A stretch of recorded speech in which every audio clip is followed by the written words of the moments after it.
أشهد أن لا إله إلا الله وحده لا شريك له وأشهد أن محمدا عبده ورسوله أما بعد فأعوذ بالله من الشيطان الرجيم بسم الله الرحمن الرحيم الحمد لله رب العالمين الرحمن الرحيم مالك يوم الدين إياك نعبد وإياك نستعين اهدنا الصراط المستقيم صراط الذين أنعمت عليهم غير المغضوب عليهم ولا الضالين. Men bugun birinchi zikr qiladigan sahobaning nomi Hazrat Muavvaz ibn Xorisdir. Hazrat Muavvaz Ansoriylar qabilasi Xazrajdan bo'lgan. Hazrat Muavvazning otasining nomi Xoris ibn Raf'a, onasiniki esa Afro bint Ubayda edi. Hazrat Muaz va Hazrat Avf uning birodarlari bo'lgan. Bu uchala aka-ukaning otasidan tashqari onasiga ham nisbat beriladi. Ular uchalasi Afro o'g'illari deb ham atalishgan. Birgina Ibn Ishoq rivoyatiga ko'ra, Hazrat Muavvaz 70 nafar ansoriylar bilan birga ikkinchi Aqba bay'atida ishtirok etgan. Hazrat Muavvaz Ummu Yazid bint Qaysga uylangan va undan 2 farzand ko'rgan. Ularning nomlari Hazrat Robi' ibn Muavvaz va Hazrat Umayra bint Muavvaz edi. Hazrat Muavvaz o'zining ikkala birodari Hazrat Muaz hamda Hazrat Avf bilan birga Badr g'azotida ishtirok etish imkoniyatiga ega bo'lgan. Badr g'azotida Hazrat Muaz, Hazrat Avf va Hazrat Muavvaz hamda ular ozod qilgan qullari Abu Hamrolarda bittagina tuya bor bo'lib, ular uni galma-gal minishardi. Men hozir zikr etadigan rivoyat oldin zikr etilgan, ammo Hazrat Muavvaz zikrida ham qayd etilishi zarur. Shuning uchun aytib o'taman. Hazrat Anasdan rivoyat qilinadi. Badr g'azoti tugaganda Payg'ambarimiz sollallohu alayhi vasallam biror kishi Abu Jahl to'g'risida xabarini olib kela oladimi? Dedilar. Hazrat Abdullah ibn Mas'ud borib qarasa, Abu Jahl jang maydonida qattiq jarohatlanib, o'lim talvasasida yotgan edi. Uni bu holga Afroning o'g'illari Hazrat Muaz va Hazrat Muavvaz tushirgan degan so'zlar eshitiladi. Hazrat Abdullah ibn Mas'ud uning soqolidan ushlab, "Sen Abu Jahlmisan?" dedi. Abu Jahl shu holatda ham o'ta takabburlanib, "Sen mendan katta biron sardorni ham o'ldirganmisan?" dedi. Hazrat Sayyid Zaynul Obidin Valiyulloh Shoh sohib Buxoriydagi rivoyat sharhiga shunday yozadi. Ba'zi rivoyatlarga ko'ra, Afroning 2 o'g'li Muavvaz va Muaz Abu Jahlni o'limga yaqinlashtirgan. Keyinchalik Abdulloh ibn Mas'ud uning kallasini kesgan. Alloma ibn Hajar Asqolining fikricha, Muaz ibn Amr va Muaz ibn Afrodan so'ng Muavvaz ibn Afro ham unga qilich urgan bo'lishi mumkin. Ikkinchi xalifa roziyallohu anhu Abu Jahl qatl etilishi voqeasini bayon etib shunday deydilar: Inson katta tantalar o'tkazadi va biror narsani o'zi uchun foydali deb o'ylaydi-yu, ammo o'sha narsa uning halokat sababchisi bo'lib qolishi mumkin. Badrga kelganda kofirlar biz musulmonlarni yengib oldik deb o'ylashgan. Abu Jahl esa biz bayram o'tkazamiz, sharob ichamiz va musulmonlarni o'ldirib keyin qaytamiz deb o'ylagan. Biroq o'sha Abu Jahlni madinalik 2 yigit qatl etishdi. Makka kofirlari madinaliklarni o'ta haqir deb bilardilar. Abu Jahl o'zining oxirgi xohish istagini ham amalga oshira olmadi. Arablar an'anasi bo'yicha biron sardor jangda o'ldirilganda uning bo'yni uzunroq kesilishi kerak edi, toki uning sardor ekanligi bilinib tursin. Abu Jahl o'lim talvasasida yaralanib yotganda Hazrat Abdulloh ibn Mas'ud unga qarab, "Qanaqa ahvoldasan?" deb so'raganida, u shunday dedi: "Hech ham afsusdamasman. Achinarligi faqat shuki, meni madinalik 2 Aroning bolalari, ya'ni sabzavotlik bilan shug'ullanadigan hamda dehqonchilik qiladigan kishilar farzandlari meni o'ldirdi." Makkaliklar nazdida madinaliklar qo'yi darajali hisoblanishardi. Makkaliklar Madina aholisi jang ne ekanligini bilishmaydi deb aytishardi. Demak, Abu Jahlning takabburligi uni kim sindirdi? O'sha kishilar, balki ularning tajribasiz farzandlari sindirishdi. Hazrat Abdulloh ibn Mas'ud undan qandaydir xohish istagini bormi deb so'raganida, u "Mening bo'ynimni uzunroq kesasan" dedi. Hazrat Abdulloh "Men sening bu xohishingni ham amalga oshishiga yo'l qo'ymayman" deb bo'ynini jag'i tangidan kesdi. Abu Jahl nishonlamoqchi bo'lgan o'sha bayram u uchun matomga aylandi. U ichgan sharob unga hazm ham bo'lmadi. Badr g'ozati paytida Hazrat Muavvaz urushayotib shahid bo'ldi. Uni Abu Musaffih shahid etgan edi. Men zikr etadigan navbatdagi sahobaning nomi Hazrat Ubay ibn Ka'bdir. Hazrat Ubay ibn Ka'b Ansoriylar qabilasi Hazrajning Banu Muaviya tarmog'idan bo'lgan. Hazrat Ubay otasining nomi Ka'b ibn Qays, onasiniki esa Suhaylo bint Asvat edi. Hazrat Ubay ibn Ka'bning 2 kunyasi bo'lgan. Biri Rasululloh sallallohu alayhi vasallam qo'ygan kunya edi, Abu Munzir. Ikkinchisi esa Hazrat Umar roziyallohu anhu uning o'g'li tufayli sabab qo'ygan Abu Tufaydir. Hazrati Ubay o'rta bo'yli edi. Hazrat Ubayning soch soqollari oq bo'lib, rangini xini bilan o'zgartirmasdi. Hazrat Ubay ibn Ka'b 70 kishi bilan birga Aqba bay'atida ishtirok etgan. Hazrat Ubay islomdan oldin o'qish va yozishni bilardi. So'ngra Hazrat Ubayga Rasululloh sollallohu alayhi vasallamga nozil bo'lgan vahiyni yozish saodati ham ato etilgan. Rasululloh sollallohu alayhi vasallam Hazrat Ubay va Hazrat Talha ibn Ubaydulloh o'rtasida birodarchilikni o'rnatganlar. Boshqa bir rivoyatga ko'ra, payg'ambarimiz sollallohu alayhi vasallam Ubay va Hazrat Said ibn Zayd o'rtasida birodarchilikni o'rnatganlar. Hazrat Ubay ibn Ka'b to'g'risidagi rivoyatda qayd etilishicha, Rasululloh sollallohu alayhi vasallam Alloh taolo menga Ubay ibn Ka'bning Qur'on o'qib berishini buyurgan deb marhamat qiladilar. U zot sollallohu alayhi vasallam yana dedilar: "Mening ummatimning eng katta qorisi Ubay ibn Ka'bdir. U zot Qur'onni chuqurroq bilardi." Bu haqda yana boshqa rivoyatlar keyinroq zikr etiladi. Hazrat Muslim Ma'ud roziyallohu anhu deydilar: Hazrati Ubay ibn Ka'b Rasululloh sollallohu alayhi vasallam ummat qorilari deb atalish 4 kishidan biri bo'lgan. Ya'ni kimki Qur'onni o'rganish kerak bo'lsa, ulardan o'rgansin.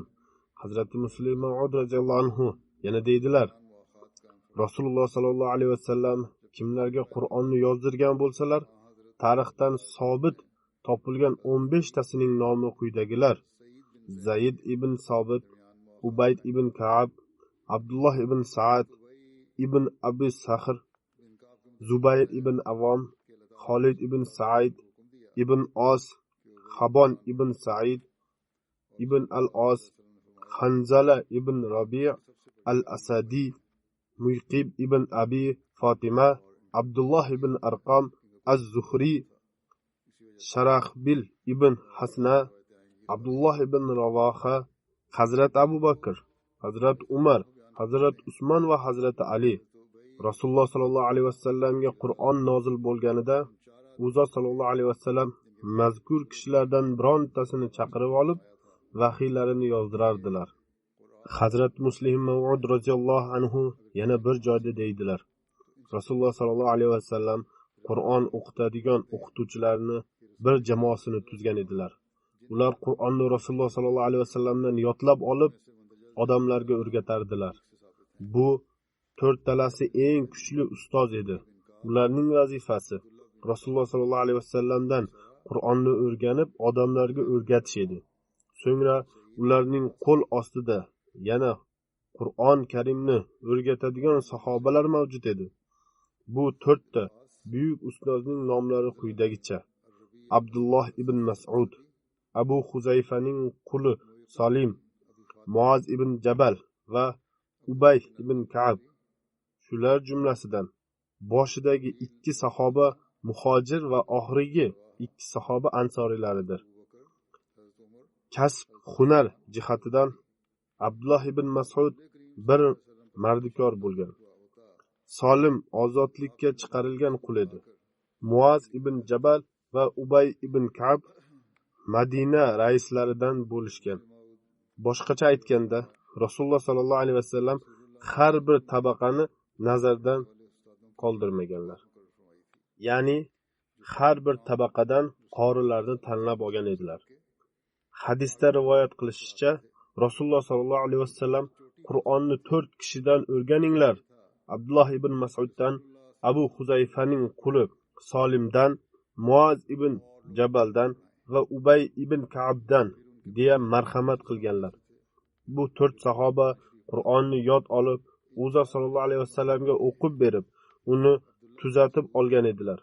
Biroq bulardan tashqari ham ko'pgina sahobalar Rasululloh sallallohu alayhi vasallamdan to'g'ridan to'g'ri ozmi ko'pmi o'rganib turar edilar. Rasululloh sallallohu alayhi vasallam Ubay ibn Ka'b roziyallohu anhuga: albatta Alloh taolo mening senga Bayyina surasini o'qib berishimni buyurdi dedilar. Ubay ibn Ka'b roziyallohu anhu: Alloh taolo mening ismimni aytdimi dedi. Rasululloh sallallohu alayhi vasallam ha dedilar. Shunda Ubay ibn Ka'b yig'lab yubordi. Buxoriy rivoyati.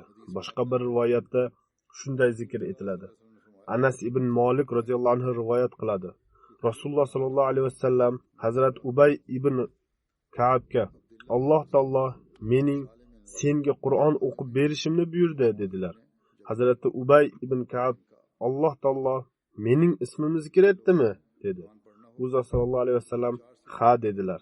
Hazrat Ubay ibn Ka'b yana 2 jahon Robbisi meni zikr etdimi deb so'raganida Rasululloh sallallohu alayhi vasallam ha dedilar. Shunda Hazrat Ubay ibn Ka'b ko'zlari sevinch yoshlari bilan to'ldi. Bu voqea tafsilotlarini Hazrat Muslim Mav'ud roziyallohu anhu ham o'z so'zlari bilan ifodalab aytib berganlar. U zot roziyallohu anhu deydilar: Abu Hayo Badridan rivoyat qilinadi. Lam yakun Bayyina surasi to'lig'igacha nozil etildi. Shunda Jabroil alayhissalom Rasululloh sallallohu alayhi vasallamga: Alloh taolo bu surani Ubay ibn Ka'bga yodlatib qo'yishingizni buyurdi dedi. Shunda Rasululloh sallallohu alayhi vasallam Hazrat Ubay ibn Ka'bga: Jabroil bu surani senga yodlatib qo'yishimni menga buyurdi dedilar. Ubay ibn Ka'b: yo Rasululloh, Alloh taolo meni zikr etdimi deganida Uzza sallallohu alayhi vasallam ha dedilar. Shunda Ubay ibn Ka'b sevinganidan yig'lab yubordi. Rasululloh sallallohu alayhi vasallamdan so'ng Hazrat Umar Faruq roziyallohu anhu bu jumlani bir necha marta takrorladilar. Bir marotaba Hazrat Umar roziyallohu anhu Masjid-i Nabaviyning minbarida eng katta qori Ubay ibn Ka'bdir dedilar. u zot roziyallohu anhu Shomga uyushtirgan mashhur safarlari mobaynida Jobiya Dimashq hududiga bir shaharchaning nomidir. Xutba qilib shunday dedilar: kim Qur'onni o'rganmoqchi bo'lsa, u Ubay ibn Ka'b oldiga borsin. Hazrati Anasdan rivoyat qilinadi. 4 kishi Rasululloh sallallohu alayhi vasallam davrlarida to'liq Qur'on yodlagan edi. Ularning barchasi ansoriy edi. Hazrati Ubay ibn Ka'b, Hazrati Muaz ibn Jabal, Hazrati Abu Zayd, Hazrati Zayd ibn Sobit. Buxoriy rivoyati.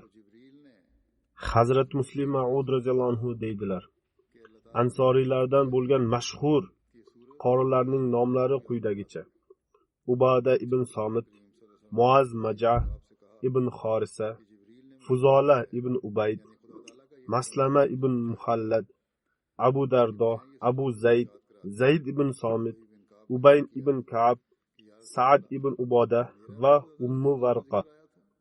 Rasululloh sallallohu alayhi vasallam shunday marhamat qildilar: ummatlarim ichida ularga eng mehribonrog'i Abu Bakr, Alloh dinida kuchlirog'i Umar, hayo qilishda komilrog'i Usmon, halol va harom bo'yicha eng bilimrog'i Hazrat Muaz ibn Jabal, meros ilmi bo'yicha bilimlirog'i Hazrat Zayd ibn Sobit, qiroatlarning eng yaxshi bilguvchisi Ubay ibn Ka'bdir. Har bir ummatning bir amini bo'ladi. Bu ummatning amini Hazrat Ubayda ibn Jarrohdir. Hazrat Ubayda oldin zikr etilgan. Rasululloh sallallohu alayhi vasallam Madinaga tashrif buyurganlarida u zot sallallohu alayhi vasallamning vahiylarini yozadigan eng birinchi kishi Ubay ibn Ka'b edi. U davrda kitob yoki Qur'on oxirida ko'chiruvchining nomi yozilish an'anasi yo'q edi. Hazrat Ubay ibn Ka'b eng birinchi bo'lib bu an'anani boshlagan. Keyinchalik boshqa oqsoqollar ham bu an'anaga ergashdilar. Ya'ni faqat xattotlik qilinardi, biroq xattotning nomi yozilmas edi. Hazrat Ubay ibn Ka'b xattotlikdan so'ng o'z nomini yozish an'anasini boshladi. Shundan so'ng bu an'ana joriy etildi. Hazrat Ubay Qur'onning har bir so'zini Rasululloh sallallohu alayhi vasallam muborak og'izlaridan eshitib, yodlab olgan edi. Rasululloh sallallohu alayhi vasallam uning qiziqishini ko'rib, uning ta'lim tarbiyasiga o'zgacha e'tibor qaratgandirlar. Payg'ambarlikning haybati kibor sahobalarni ham savol so'rashdan to'sardi. Ammo Hazrat Ubay tortinmay istagan savolini so'rardi. Hazrat Ubay behuda savol bermay, nubovat, haybat va maqom martabasini inobatga olgan holda savol berardi. Biroq chekinmas edi. Uning zavq-shavqini ko'rib, Rasululloh sallallohu alayhi vasallam ba'zida uning savol berishidan oldin o'zlari javob qaytarardilar. Bir marotaba Rasululloh sallallohu alayhi vasallam bomdod namozini o'qitganlarida bir oyatni o'qishni unutib qo'ydilar. Hazrat Ubay namozning boshlanish paytida namozga qo'shila olmay, namoz o'rtasida qo'shilgan edi.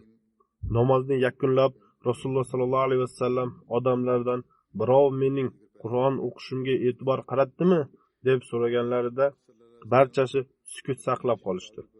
So'ngra Rasululloh sallallohu alayhi vasallam Ubay ibn Ka'b bormi deb so'radilar. Ubay ibn Ka'b o'z namozini to'liqlab olgan edi. Ehtimol u ikkinchi rakatga qo'shilgan. Rasululloh sallallohu alayhi vasallam ham unutib qo'ygan oyatni ikkinchi rakatdan o'qigan bo'lsalar kerak. Hazrat Ubay ibn Ka'b namozga qo'shilganda u oyatlarni eshitgan edi.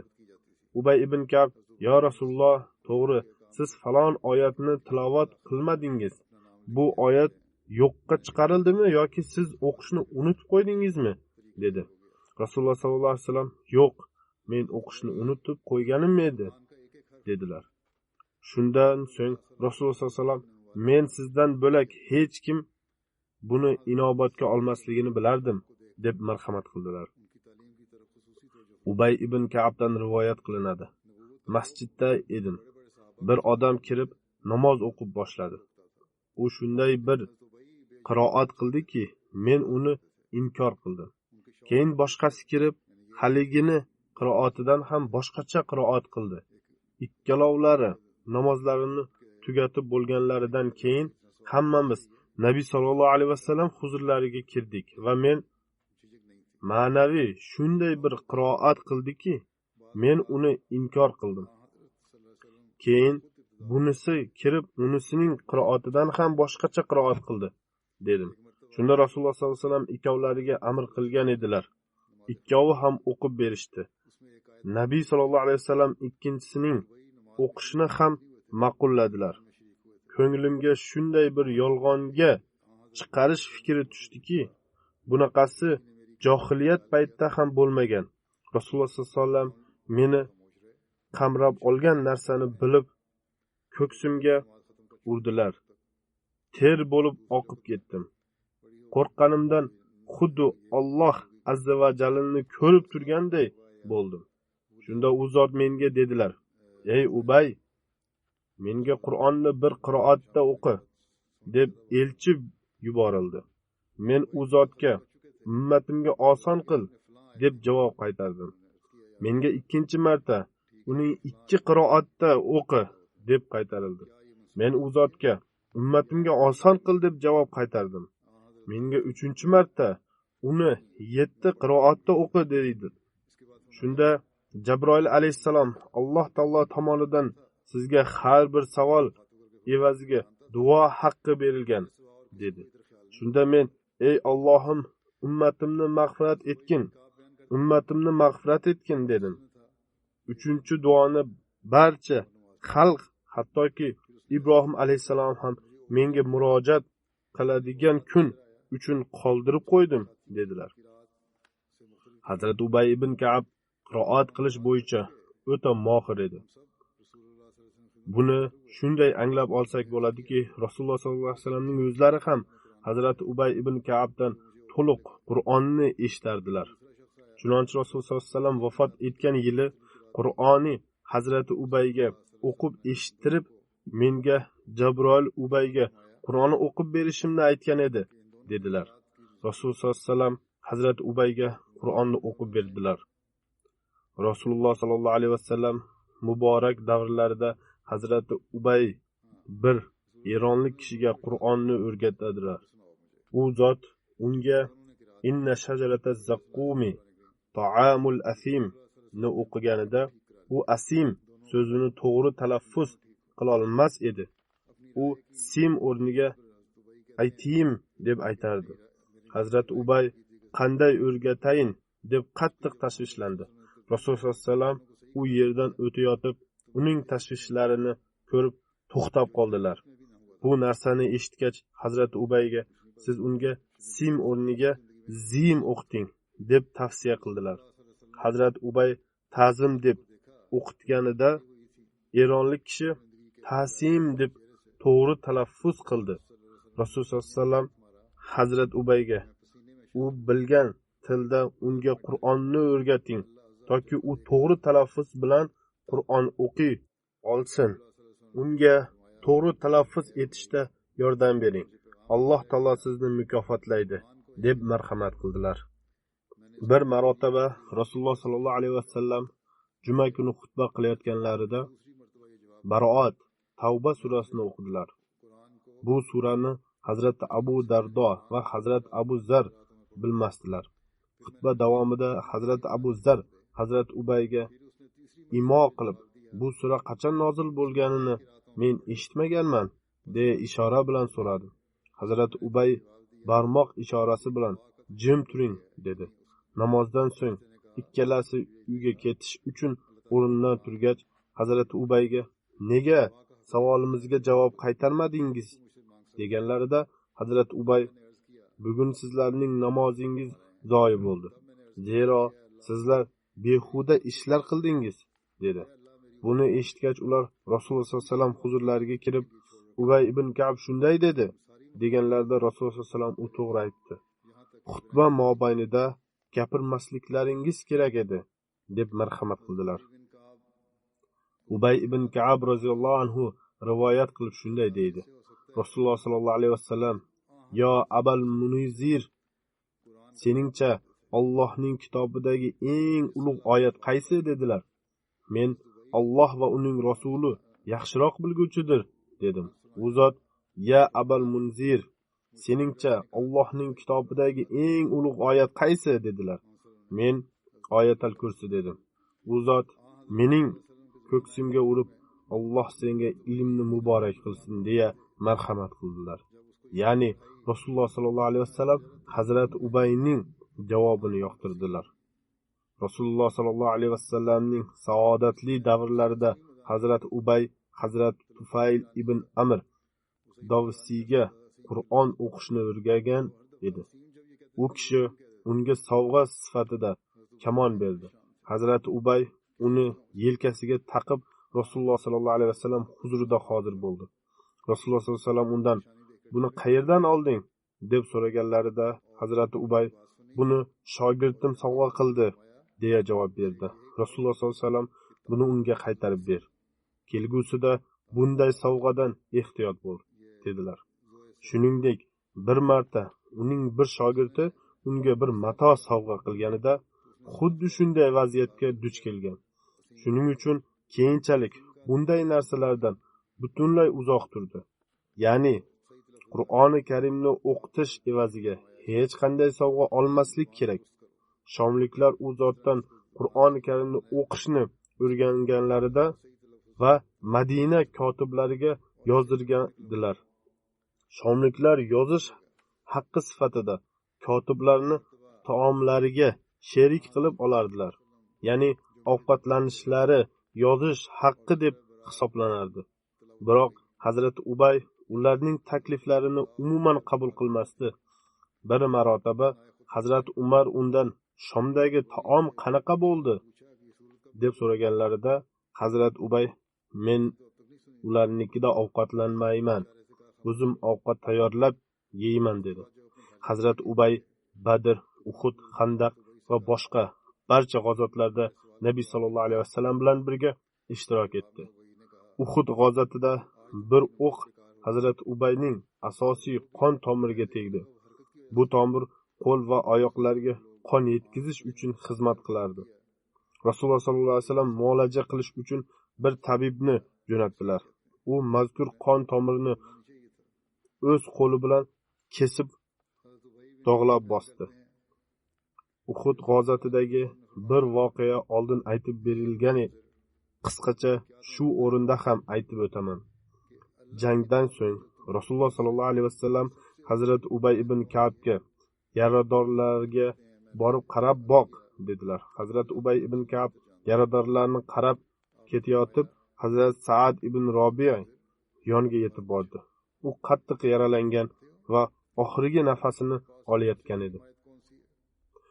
Ubay ibn Ka'b unga: "Agar oila a'zolaringizga qandaydir xabar berishni istasangiz, menga aytib qo'ying" dedi. Hazrat Sa'ad kulimsirab: "Men biron musulmonning bu yoqqa kelishini kutayotgan edim, toki unga payg'am yetkazib qo'yay. Sen qo'limga qo'lingni berib, payg'amimni yetkazishga va'da bergin" dedi. Shundan so'ng u quyidagi payg'amni aytdi: "Mening musulmon birodarlarimga salomimni yetkazib qo'ygin. Mening qavmim hamda qarindoshlarimga shunday tayinlagin. Rasululloh sollallohu alayhi vasallamning muborak vujudlari bizga Alloh taoloning eng yaxshi omonatlaridir. Biz o'z jonlarimiz bilan bu omonatni muhofaza qilib turadik. Biz esa bu dunyo bilan vidolashmoqdamiz. Endi bu omonatni muhofaza qilish sizlarning zimmangizdadir. Sizlar bu mas'uliyatdan hech qanday zaiflikni ko'rsatmanglar." 9-hijriy yili zakot farz bo'lganda Rasululloh sallallohu alayhi vasallam sadaqa yig'ish uchun Arabiston viloyatlari bo'ylab sadaqa yig'uvchilarni jo'natdilar. Hazrat Ubay Banu Bali, Banu Azhar va Banu Sa'ad qabilalariga sadaqa nazoratchisi etib tayinlandi. Bir marotaba Hazrat Ubay bir qishloqqa borganida bir kishi o'zining barcha jonivorlarini olib kelib, bulardan qaysi birini xohlasangiz zakot sifatida qabul qiling dedi. Hazrati Ubay tuyalardan 2 yashar butaloqni tanladi. Sadaqa berguvchi kishi buni olishdan nima foyda? Na sut beradi, na minishga yaraydi. Agar olmoqchi bo'lsangiz, mana bu urg'ochi tuyani oling ham semiz, ham yosh dedi. Hazrati Ubay aslo bunday emas. Men Rasululloh sallallohu alayhi vasallam ko'rsatmalariga xilof ish tutmayman. Yaxshisi shuki, siz men bilan birga yuring. Madina bu yerdan uzoq emas. Rasululloh sallallohu alayhi vasallam huzurlariga boramiz. U zot sallallohu alayhi vasallam nima desalar, o'shani bajarasiz dedi. U kishi bunga ko'ndi. Hazrati Ubay bilan birga urg'ochi tuyasini olib Madinaga keldi. Rasululloh sallallohu alayhi vasallam huzurlarida to'liq voqeani aytib berdi. U zot sallallohu alayhi vasallam agar kattaroq tuyani berishni xohlasangiz, mayli berib qo'ying. Qabul qilinadi. Alloh taolo sizga ajrini beradi deb marhamat qildilar. U kishi tuyani Rasululloh sallallohu alayhi vasallam huzurlarida taqdim etib qaytib ketdi.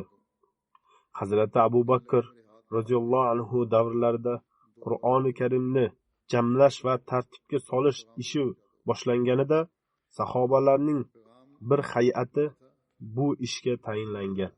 Hazrati Ubay ibn Ka'b Abu Haytga nazoratchi edi. Hazrati Ubay Qur'on so'zlarini aytib turganida odamlar uni yozib olardilar. Bu hay'at ziyoli kishilardan iborat bo'lgan bois biron bir oyat haqida bahs ham yuritilardi. Chunonchi Tavba surasining "Umman sarafalloh qulubahum bi annahum qawmun la yafqahun" degan oyati yozilganida barcha hay'at a'zolari bu oyat eng oxirida nozil bo'lgan deyishdi. Hazrat Ubay yo'q, undan keyin 2 oyatni Rasululloh sallallohu alayhi vasallam menga o'qitgan edilar deb javob berdi. Hazrat Umar roziyallohu anhu o'z xalifalik davrlarida yuzlab foydali narsalarni qo'shganlar. Shular jumlasidan Shuro hay'atining barpo etilishi ham islomda Shuro hay'atining barpo etilishi Hazrat Umar davrlarida boshlangan. Bu hay'at ansorlar va muhojirlarning nufuzli kishilaridan iborat edi. Hazraj qabilasi tomonidan Ubay ibn Ka'b ham uning a'zosi bo'lgan. Jobir ibn Zubayr rivoyat qilib shunday deydi: Men Hazrat Umar xalifalik davrlarida bir ish uchun u zot roziyallohu anhu huzurlarida hozir bo'ldim. Hazrat Umar yonlarida kiyimi va sochlari oq bir kishi turgan edi. U dedi: Albatta bu dunyoda biz uchun maqsadimizga erishish uchun vositalar hamda oxirat uchun yo'l ozuqasi mavjuddir va bu dunyoning o'zida badla oxiratda topilgandek amallarimiz bor. Jobir deydi: Men ey mo'minlar amiri, bu kishi kim deya so'radim. Hazrati Umar javoban bu musulmonlarning sayyidi Ubay ibn Ka'bdir dedilar. Abdurrahmon ibn Abduqori rivoyat qilib deydi: Men Ramazon oyining bir kechasida Hazrati Umar ibn Xattob bilan birga masjid tomon chiqdim. Qarasam, odamlar guruh-guruh bo'lib, ya'ni bir kishi yolg'iz, bir kishi esa orqasida bir necha kishilar iqtido qilingan holda namoz o'qimoqdalar. Hazrati Umar dedilar: Agar ular bir qoriga iqtido qilsalar yaxshi bo'lardi. Hazrati Umar roziyallohu anhu buni puxta iroda qilib, Hazrati Ubay ibn Ka'b iqtidosida jamoalanadilar. Ya'ni odamlar u payt nafl namoz o'qiyotgan bo'lsalar kerak. Hazrati Ubay Rasululloh sollallohu alayhi vasallamdan ko'p hadislarni eshitgan oqsoqollardan sanalardi. Ana shu sababdan sahobalarning ko'pchiligi hadis darsida unga shogird bo'lganlar. Chunonchi uning darsida tobiinlarga ko'ra sahobalar ko'proq qatnashardi. Ya'ni sahobalar u zot roziyallohu anhudan hadislar eshitishardilar. Hazrat Umar ibn Xattob, Hazrat Abu Ayyub Ansori, Hazrat Uboda ibn Somit, Hazrat Abu Hurayra, Hazrat Abu Musa Ash'ari, Hazrat Anas ibn Malik, Hazrat Abdulloh ibn Abbos, Hazrat Sahayl ibn Saad va Hazrat Zulmon ibn Sardiyalar ham Hazrat Ubayning hadis darslarida foydalanganlar. Hazrat Qaysi ibn Uboda Madinaga sahobalar bilan uchrashgani kelganida u deydi: men Hazrat Ubay ibn Ka'bdek bir kishini topmadim. Namoz vaqtida odamlarga to'plangan edi. Hazrat Umar u yerda mavjud bo'lganlar. Biror narsani o'rgatish kerak edi.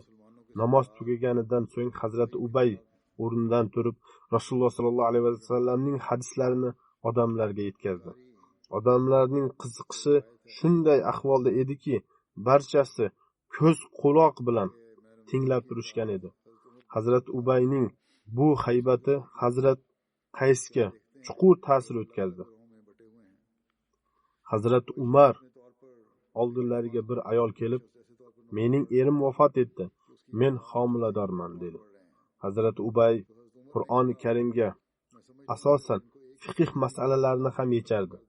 Qisqasi, homilador ayol kelib, erim vafot etgani, endi men farzandli bo'lyapman, biroq idda kunlarim ham hali tugamadi.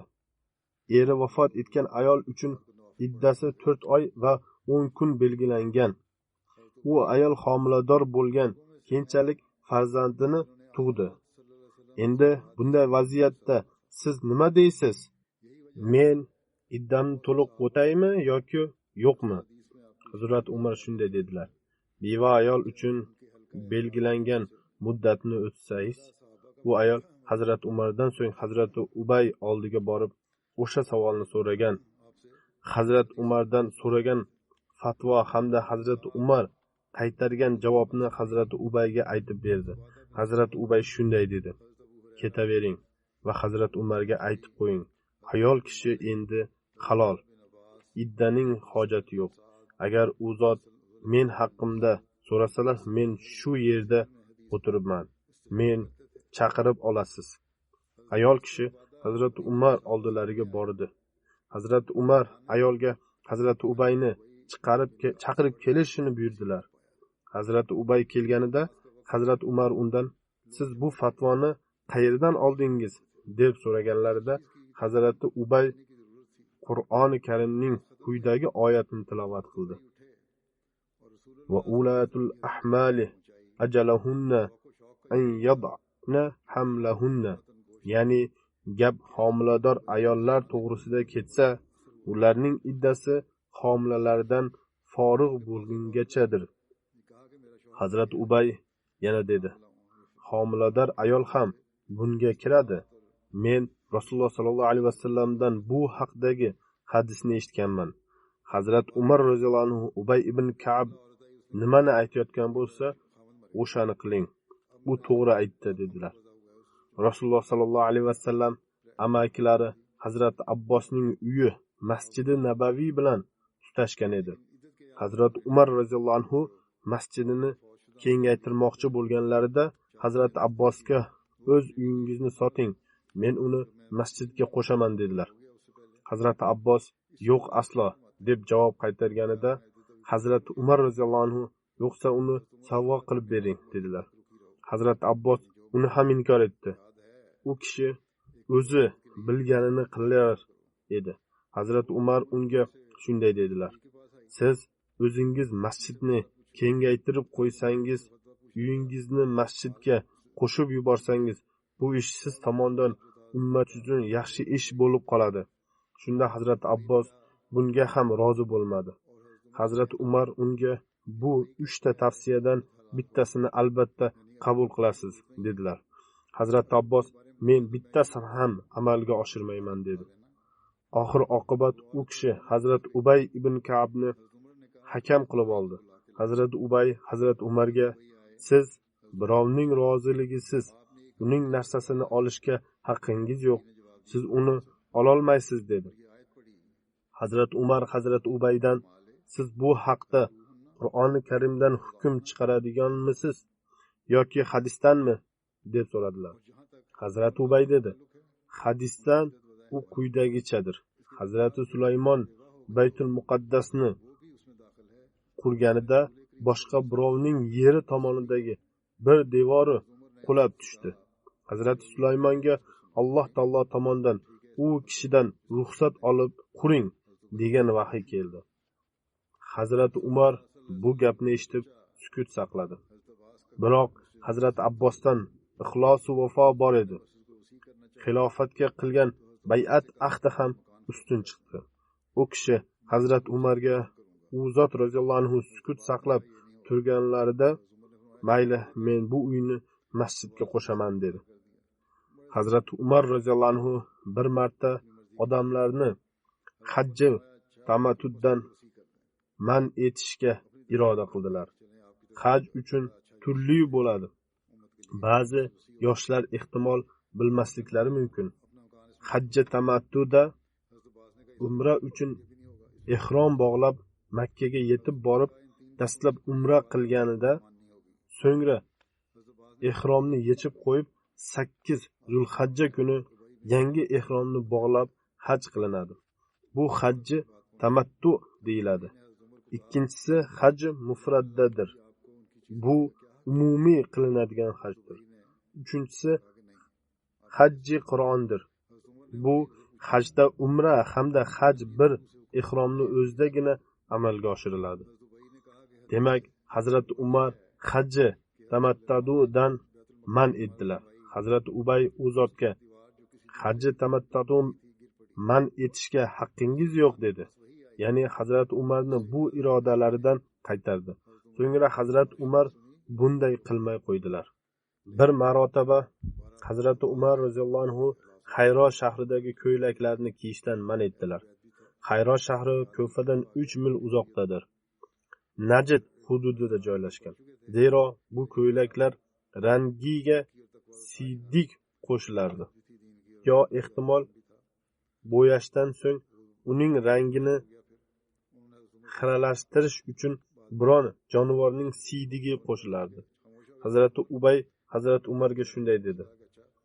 Bundan man etishga ham haqqingiz yo'q. Zero Rasululloh sallallohu alayhi vasallam o'zlari ham bunday rangdagi ko'ylaklarni kiyganlar.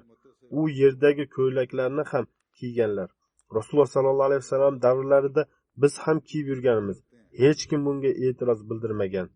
Hazrat Umar roziyallohu anhu siz to'g'ri aytasiz dedilar.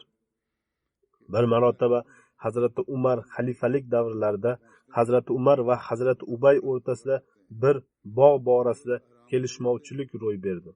Hazrati Ubay yig'lay boshladi. Yana shunday dedi. Sizning davringizda bunaqa gaplar oralab yurmoqda. Hazrati Umar roziyallohu anhu dedilar. Mening niyatim bunday emas edi. Siz xohlagan musulmon kishidan qaror chiqarib oling. Siz bilan mening o'rtamda tushunmovchilik yuz bergan. Men o'z o'y fikrimni to'g'ri deb bilaman. Siz o'zingiz biror hakamni tanlab oling.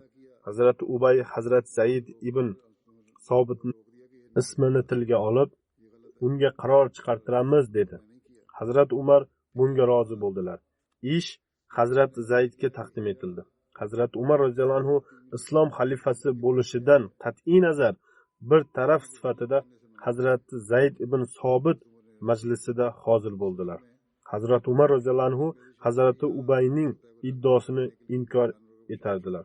Hazrat Umar unga siz unutyapsiz, buni o'ylab xotirlab oling dedilar. Hazrat Ubay biroz o'ylanib turdi.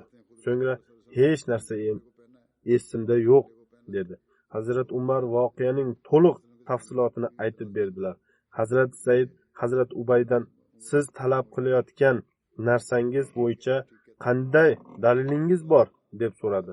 Hazrat Zayd agar sizda dalil isbot bo'lmasa, siz mo'minlar amiridan qasam ichishni talab qiling dedi. Hazrat Umar roziyallohu anhu agar qasam ichish men uchun shart bo'lsa, men bunga ham tayyorman dedilar.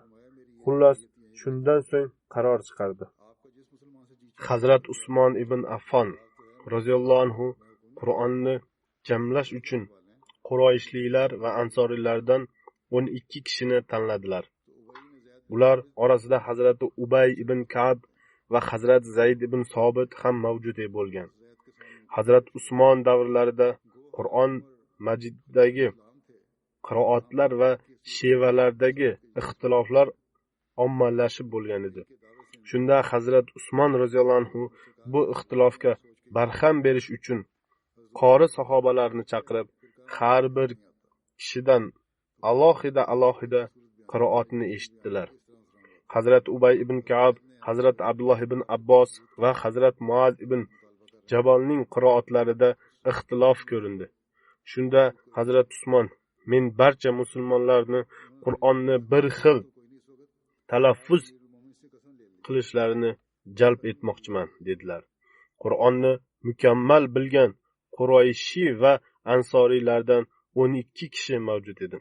Hazrat Usmon bu muhim ishni ularga topshirib, Hazrat Ubay ibn Ka'bni hay'at raisi etib tayinladilar. Hazrat Ubay Qur'on so'zlarini aytardi, Hazrat Zayd esa yozib turardi. Bugun Qur'onning qancha nusxalari mavjud bo'lsa, ularning barchasi Ubay ibn Ka'bning qiroatiga muvofiqdir.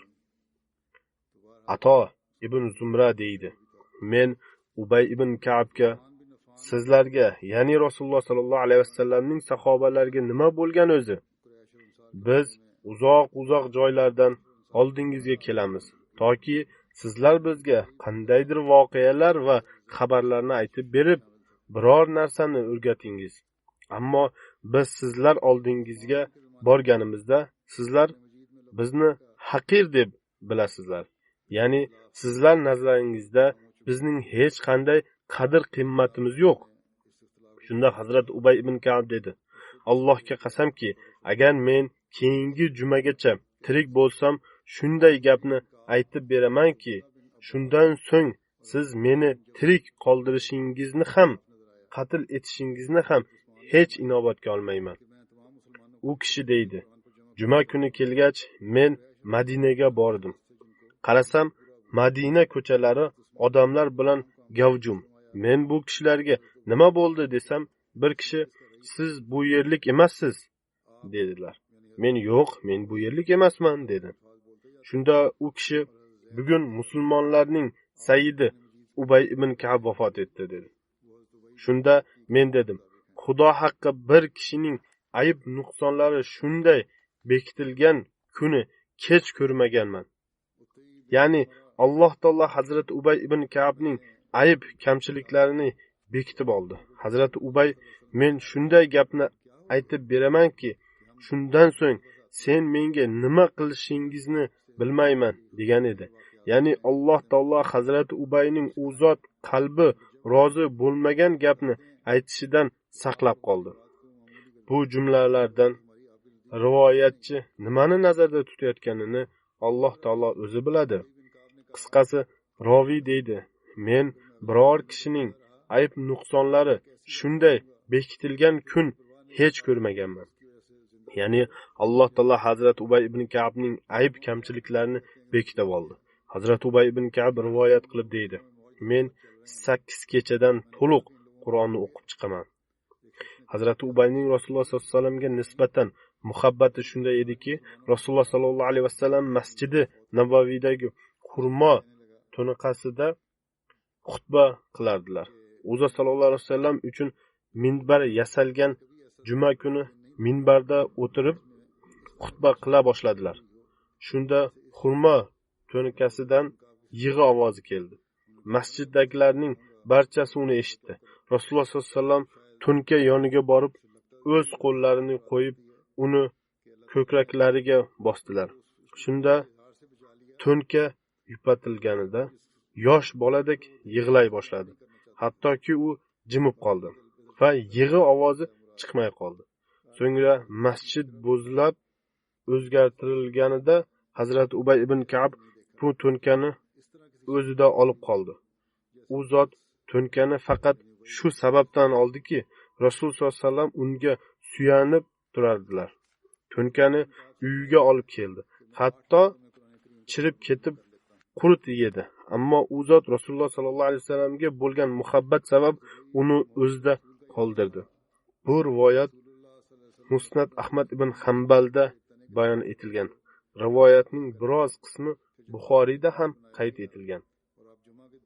Rasululloh sollallohu alayhi vasallam sahobalaridan 6 nafari hozi edi. Hazrat Umar, Hazrat Ali, Hazrat Abdullah ibn Mas'ud, Hazrat Zayd ibn Sobit, Hazrat Abu Musa Ash'ari va Hazrat Ubay ibn Ka'b, Samra ibn Jundab yuqori darajali sahoba edi. U namozda takbir aytgach sura o'qishdan oldin biroz tin oldilar. Ya'ni Allohu akbarni aytib sukut saqlab turdilar. So'ngra Fotiha surasini o'qirdi. Odamlar e'tiroz bildirib, Hazrat Ubay huzuriga to'g'ri yoki noto'g'ri ekanligi borasida so'rash uchun yozib jo'natdilar. Hazrat Ubay qisqa javob qaytarib, u qilayotgan amali shariatga muvofiqdir dedi. Ya'ni biroz qilgan tanaffus shariatga muvofiq bo'lib, e'tiroz bildirguvchilar xato qilmoqdalar. Hazrat Suvayd ibn G'afla, Zayd ibn Shujon va Sulaymon ibn Robiya bilan birga bir g'azotga bordi. Azib nomli joyda bir qamchi topildi. Azib Banu Taminning bir vodiysi bo'lib, Qodisiya hamda Mug'isa o'rtasidagi suvli bir joydir. Qodisiyadan 4 mil uzoqdagi yerda joylashgan. Qisqasi, Suvayd qamchini qo'lga oldi. Sheriklari shunday dedi: "Buni tashlab yuboring. Ehtimol u biror musulmon kishinikidir." U kishi dedi: "Men hech ham uni tashlamayman. Bo'rilar uni yeb yuboradi. Yaxshisi shuki men undan foydalanay." Bir necha kundan so'ng Suvayd haj qilish uchun yo'lga otlandi. Yo'lda Madina joylashgan edi. Hazrat Ubayning oldiga borib, qamchi to'g'risidagi voqeani aytib berdi. Hazrat Ubay unga shunday dedi: "Bunga o'xshagan voqeaga men ham duch kelgan edim. Men Rasululloh sollallohu alayhi vasallam davrlarida 100 dinor topib olgan edim. Endi xoh kamchi bo'lsin, xoh dinor bo'lsin, har bir narsa o'z qadr-qiymatiga ega va omonatdir. Rasululloh sollallohu alayhi vasallam nimani marhamat etgan bo'lsalar, uni eshitinglar." Uni ko'tarib Nabiy sallallohu alayhi vasallamning huzurlariga bordim. U zot sallallohu alayhi vasallam topib olgan narsangni 1 yil e'lon qil dedilar. Men 1 yil e'lon qilib, uni taniydigan kishini topa olmadim. Keyin yana borgan edim. U zot sallallohu alayhi vasallam yana 1 yil e'lon qil dedilar. So'ngra 3-marta borganimda u zot sallallohu alayhi vasallam o'sha hamyon idishini ichidagi mablag'ni va bog'ichni tanishtir. Agar shunda ham egasi kelmasa, o'zing ishlatasan dedilar. Ya'ni biror bir narsa topilsa 1 yil e'lon bildirib, 1 yil esa uning belgi nishonlarini esda saqlab olish kerak. Agar biror kishi talab esa unga berib qo'yish lozim. Bir kishi masjidda yo'qotgan bir narsasi haqida e'lon bildirayotgan edi. Hazrat Ubay uni ko'rib g'azablandi. U kishi: "Men biror fohish gap aytmayapman" dedi.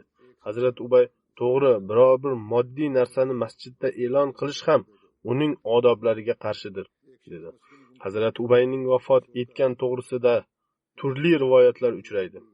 Bir rivoyatga ko'ra, Hazrat Ubay Hazrat Umar xalifalik davrlarida 22 hijriy yili vafot etgan. Bir boshqa rivoyatga ko'ra esa 30-hijriy yili vafot etgan. Shunchasi to'g'riroqdir. Zero Hazrat Usmon Hazrat Ubayga Qur'oni Karimni jamlash mas'uliyatini topshirgan edilar.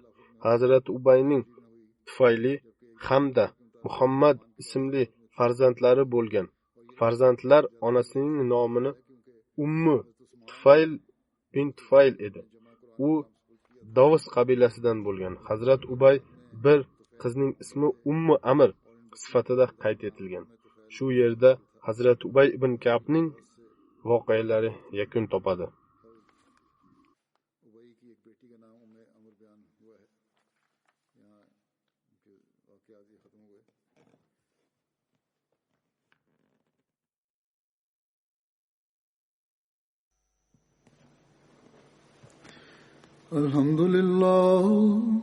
الحمد لله نحمده ونستعينه ونستغفره ونؤمن به ونتوكل عليه ونعوذ بالله من شرور أنفسنا ومن سيئات أعمالنا من يهده الله فلا مضل له ومن يضلل فلا هادي له ونشهد أن لا إله إلا الله ونشهد أن محمدا عبده ورسوله عباد الله رحمكم الله إن الله يأمر بالعدل والإحسان وإيتاء ذي القربى وينهى عن الفحشاء والمنكر والبغي يعظكم لعلكم تذكرون اذكروا الله يذكركم وادعوه يستجب لكم ولذكر الله أكبر.